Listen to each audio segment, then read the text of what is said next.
All right, Shalom. First and foremost, I want to give all honor and glory to Yahweh, Bahashem, Yahushua. We the Hebrew Israelites coming to you week in and week out to preach the gospel of the kingdom, okay? Which are going to be going out to all the inhabitants of the earth, okay? To convert people from the wicked state that they're in to what? To being the children of God, okay? Because that's the end game, being the children of God, right? Let's start with this. Matthew 24 and 14. And this gospel of the kingdom shall be preached in all the world for a witness unto all nations, and then shall the end come, right? So the end is going to come when the gospel of the kingdom is preached, right? And we know that what the gospel of the kingdom is people getting the remission of sins, people getting forgiveness, okay? And not only obtaining it, but also walking in it, living by it, right? Which is love, okay? Because forgiveness of sins, right? Being cleansed, all of that is on the table. With the only clause in the contract to receiving that is to walk in the spirit of love, right? Having the forgiveness, the mercy, compassion, having all these things, right? Once we walk in that spirit, we embody that. Now, salvation is on the table. Now we're walking as children of the Most High, children of God, okay? Now salvation is in the conversation, right? But the only way to escape and to receive salvation is through love, and walking in the spirit of love, and having the forgiveness and mercy, which falls into the spirit of love, right? Because if you don't have these things, you don't get salvation. You're not going to escape. Okay, you're not going to escape the wrath of the Most High, because He's promised death for anybody who's done unrighteousness, right?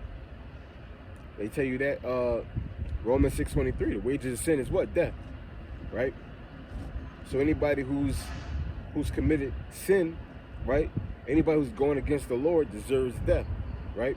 But the Most High God said, you know what? I'm gonna send my Son. He's gonna write up this new contract, right? If you do according to what He has done, I'll let you escape that death penalty, right? So I'm gonna go over here.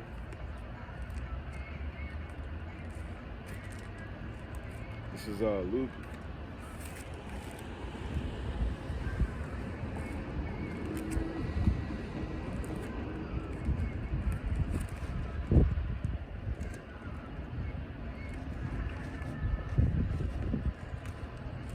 Luke chapter 6, verse 35. But love ye your enemies and do good and lend, hoping for nothing again, and your reward shall be great, right?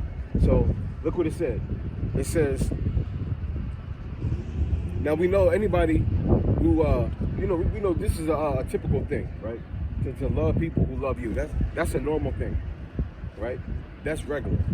The Lord already says that when you love people who love you, there's no reward for that. Everybody's doing it, right? So it's already a given. People are going to love the people who love them back. So that's already a given, right? That's already a given. Now, but here's the thing, right? It says, but love you your enemies, right? Do good to them who are doing bad to you. Do good to them who want to see you dead, right? And in doing this, you're going to be the children of God, right? In doing this, you're going to be the children of God. In doing this, you're going to get a reward, right?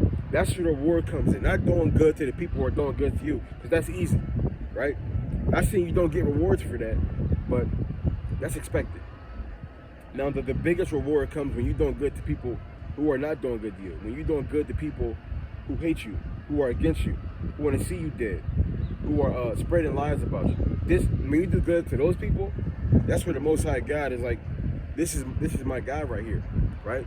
Or this is my daughter right here. This is my person, right? These are one of my true believers, right? The ones who are going to do those things. Those are the hard things, right? Those are the hard things. It says, but love your enemies and do good and lend, hoping for nothing again, and your reward shall be great, right? So it says, But love your enemies and do good and lend, hoping for nothing again, and your reward shall be great. And you shall be the children of the highest, for he is kind to the unthankful and to the evil. Right? Because a lot of people say, why would I do good to this person? They ain't do good to me. Why? Because why would you do it? Because the Father got a gift for you. Right? His reward, when he gives you, when the Father gives your reward, he's not giving you something you deserve in a sense of, it's not an equal payment, right? Like if you give somebody $1 and they give you 4 quarters back, that's an equal payment. The Lord is the type, right? The Lord is the type, you give him 100, you give him a 100 piece, right? He's giving you back 1,000,000. That's how the Lord deals. He doesn't give you back what you deserve, right? He's going to, and on the right-hand side, he's not going to give you back what you deserve. He's going to give you back more, right? And that's even go for the left-hand side. If you do something bad, he doesn't give you what you deserve and just come down completely, right? He'll give you mercy, right? The Lord is the type to show mercy, right? The Lord is the type to overgive, right? Because he has everything in abundance. So the Lord is the type to overgive, right? The Lord is the type to under punish, right? And he's not just doing it he's not doing it to do it, really. He's doing it to give us an example, just like Yahweh Shai give us an example. He's doing it to give us an example on how we should be moving, right? Overgive if you can do it, right? When it comes to punishment, try to underdo it. Like, you deserve this, but I'm going to give you this instead, right? This is what the Lord expects us to do.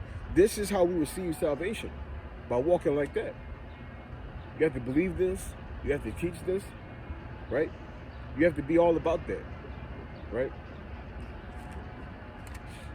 So what I wanted to get into is the word follower, right? So a follower is a person who's devoted. It's a follower is somebody who's devoted to following a cause or a person or an ideal. That's a follower, right? That's a follower. Somebody who's down for a specific team, so to speak, right? It's like it's somebody who's really into NFL. They're gonna be looking up stats, right? They're gonna be doing certain things because why? They follow it. They're followers of that, right? And somebody is a follower of a specific music band, right? Wu-Tang Clan, right? The Fugees, right? They're going to be into that, and they're going to be loyal to that, right? They're going to be biased to that. They're going to be all for that, right? So that's a follower. Now, you have some synonyms of followers. I looked it up, kind of highlighted a few of them. One was an assistant, right? One was a henchman. One was a minion. But the one that stood out the most to me was apostle, right? Because the scriptures go into how you have even like the Satan who transformed himself to apostles, right? So you got apostles, which are followers, right? On the left-hand side and on the right-hand side, right? But typically when you see apostle, you think, oh, this is just this great person who follows the Lord. No, you got apostles on the left-hand side and you got apostles on the right-hand side, right? And now somebody with their words can say anything they want, right? But the Lord didn't teach us to follow words. The Lord taught us to follow his words. But as far as what people are saying, he didn't teach us to follow what people are saying. He taught us to follow what people are doing. Not what they did, not what they say they're going to do, what they're doing, right? That's what he taught us to do. And even within that spectrum, you got to throw in forgiveness, mercy, compassion, even within that spectrum, right? Because let's imagine a person right now is currently a crackhead. You're not going to treat that person like a crackhead, right?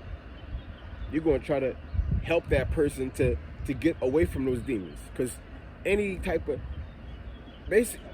everything that you can really think of is a demon or an angel. Either on the left hand, I'm going to say everything that you can think of is a spirit, whether it be on the left hand side or on the right hand side. If somebody gets angry, first off, anger.